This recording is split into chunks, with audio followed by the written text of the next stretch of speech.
Hello there, Chris McLeod aka Diagnostic 80 here for a little look and review of the Teenage Mutant Ninja Turtles Mega Bloks Technodrome. A slight deviation from my usual Transformers Masterpiece reviews, so get used to it and quit your complaining. When I was a little version of my current Yeti-sized self, I read an article about a group of young mutated martial arts reptiles all named after Renaissance artists by a giant man-sized rat that was sweeping across the United States like a mental tornado.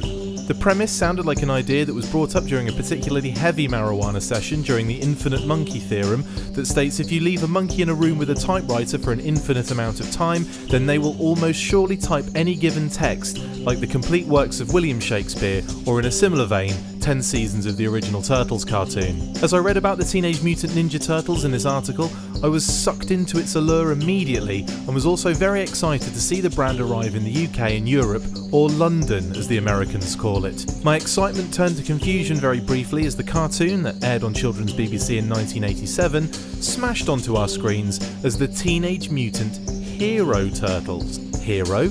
Shouldn't that be ninja? Every child in the UK was aware of the ninja part being changed, which if you ask me just completely removes the point of changing it in the first place. Cartoons had to be slightly dubbed in places and in some cases edited to within an inch of its life due to some of the violent scenes, yeah really, and uses of certain weapons like nunchucks, which were also banned in the UK due to kids knocking themselves out with real ones.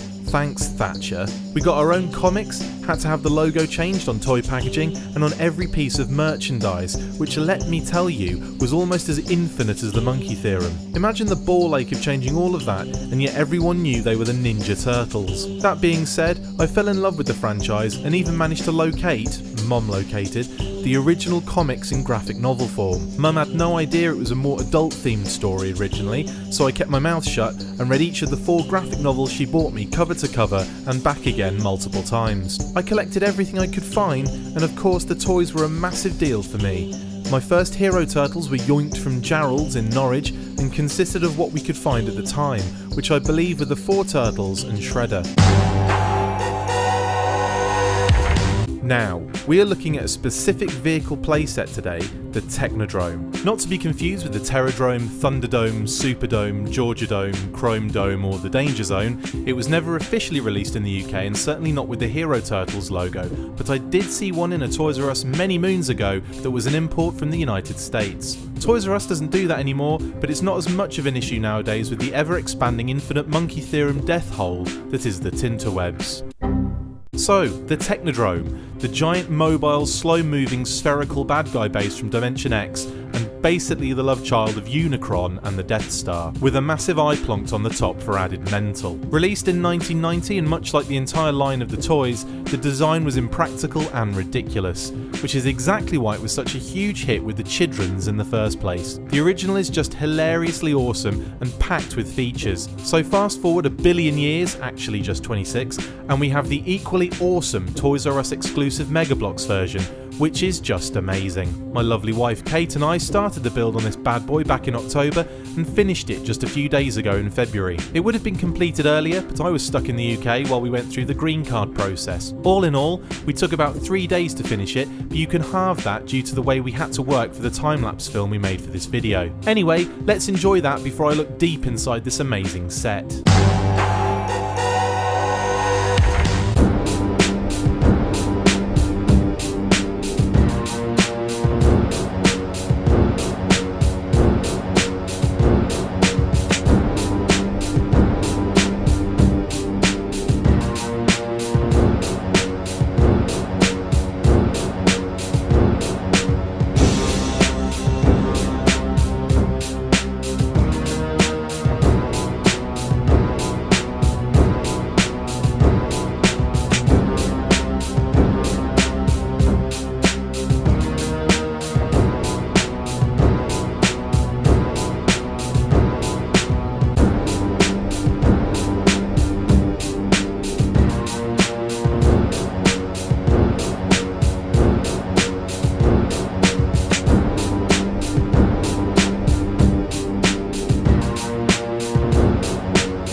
This thing is awesome.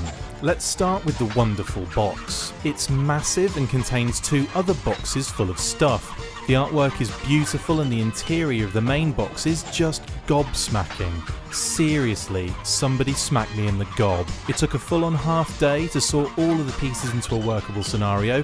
I left that job with my highly organised wife Kate and her trusty band of middle-aged canine ninja doggies, Max and Phoebes. The instruction booklet is insane, more like an instruction training event at a hotel put on by your bosses to look at a new corporate strategy and aiming to roll out a new blue sky thinking package for maximum profitability and increased company growth over the next 4 years. The theme running through the set is that Leonardo has to help Splinter escape from the Technodrome and evade the evil Krang, Mousers and foot soldiers in the process. There's some lovely comic book style panel art running through the box and in the instruction booklet itself that highlights the story. Just looking at that double page spread of the parts gives me heart palpitations.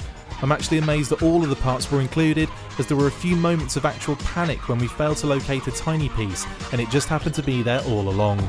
In actual fact, we ended up with extra pieces, including a spare giant computer screen with general trag, which is just super cool to have.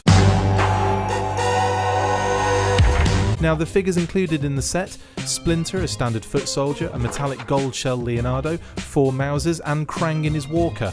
All very cool. The foot soldier is something we've seen before in the line, but the more we get of these guys the better in my opinion. Nothing like army building robot ninjas. The Mousers are new and work well in that scale using a simple build.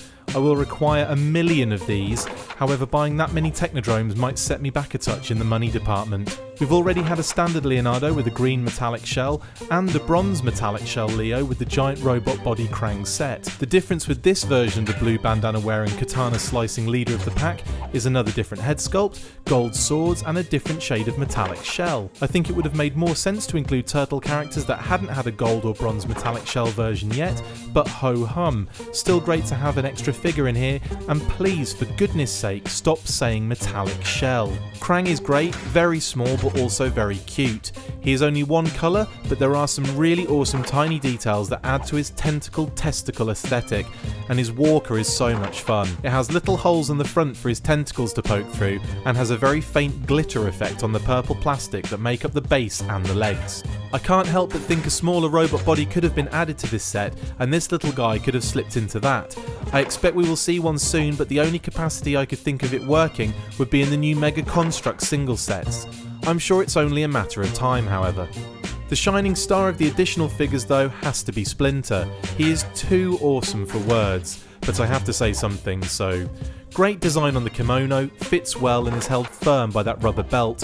Incredible detail on the figure design too, sculpted fur on the body and limbs, and those lower legs are so cool with the bandages. His tail sticks out of the kimono at the back and continues the cool detail and illusion of movement with its curvy shape. His head sculpt is spot on as well and is full of personality. The only thing I would say is that he should be slightly smaller to resemble his cartoon model more closely, but I understand that keeping as many characters to a uniform size in this line makes sense for parts reuse in the future, although there can't be many characters that will use those legs again. So the actual Technodrome. On the outside it towers over the other sets in the classic range, and even though it still doesn't quite scale to the original cartoon size, it is most certainly bigger than its predecessor in scale with the figures. The giant lazy eye on the top is straight out of a 50s sci-fi movie, and the big hulking lasers that surround the main spherical body section are beastly. Just in case you were unaware of the affiliation, there is a massive foot logo on the front garage door, because as we have all learned watching children's television, marketing a brand is the most important element in the battle between good and evil. There's a ton of cute detailing all over the exterior, and flat panel segments in which any number of characters can be engaging in fights. The ingenious ball socket engineering allows the massive white segments to be opened on the back in order to access the inside, and that's where this puppy earns its money. 3 levels and tons of features. Computer displays, a prison cell, chairs for mutating unsuspecting or fully aware victims, mutagen canisters everywhere as if storage was an issue, fire extinguishers because safety is paramount in a giant mobile bad guy death fortress. The tiny computer screens are just adorable, complete with the radar screens and body scan readouts. The big screen has General Trag and his rock soldiers preparing for war in what is almost certainly an homage to the episode Shredder is Splintered, when Krang tries to bring them all through a portal from Dimension X to Earth. I can also finally recreate the scene where Krang chases Leo, Raph and Mikey out of the Technodrome and starts increasing in size dramatically. I love these sets. The rubber treads do rotate around the wheels, which is cool, but there are spaces on the bottom that need to be removed in order for them to work when you push it along. All in all, an amazing set packed with so many awesome play features it hurts. It doesn't hurt. Unless you drop the whole thing on your foot. Clam. So there it is. The Technodrome looks great with all the other classic sets, and now I just have to wait for a classic sewer playset to come out. This beast is available at Toys R Us currently and was originally $250, but you can pick it up now for $150, or in English money, £43,123,816,010. Thanks, Brexit.